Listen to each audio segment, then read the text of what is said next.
Well, one of the great ironies of my life is that by the time I got to university, as far as I was concerned, if Aristotle didn't say it, it didn't matter and it didn't count.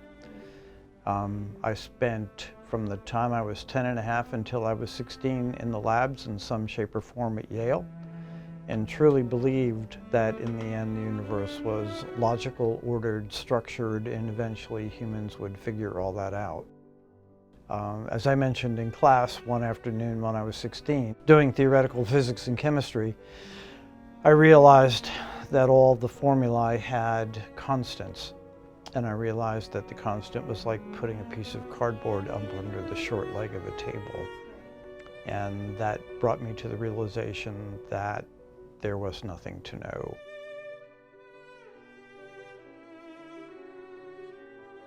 My name is Falcon. I'm an adjunct at the University of North Carolina, Greensboro, in the Department of Philosophy. I teach primarily ethics here. My PhD is in biblical theology from Emory University. I've studied at Yale and Fordham, among other institutions. Any pretense that I'm normal would be accidental and unintended. My days typically start at 6 o'clock in the morning and they typically end around midnight. I probably spend somewhere around 3 hours a day reading or writing something pertaining to the book.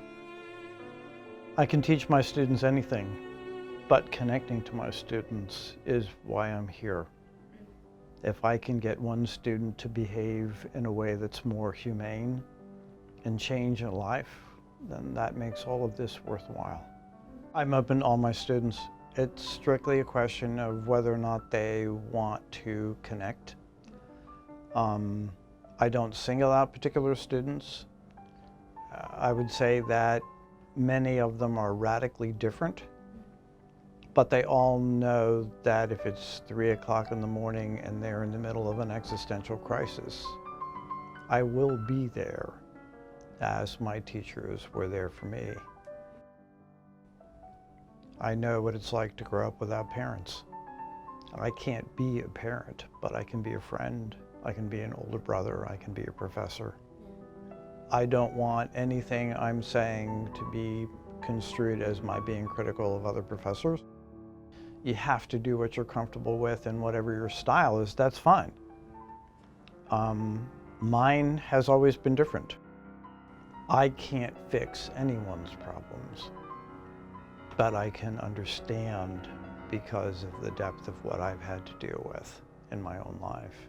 When I was 7, my father had a number of health problems, a lot of them related to the fact that he was a functional alcoholic.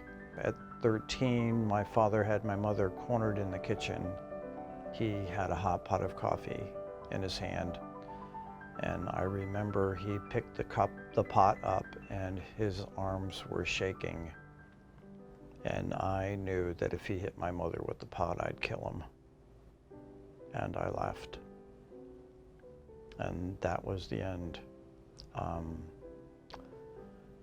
So in one shape or form, I've been on my own since 13. I left the labs at 16, got married at 18. There is only one rule for life in the modern world, and that is to learn to live and die like a human being in order to refuse to be a god. And that means engaging the world in a way that most philosophers are incapable of doing. And that is to get down to the level of learning to love and committing to love in a world in which all things die, loving in the face of death.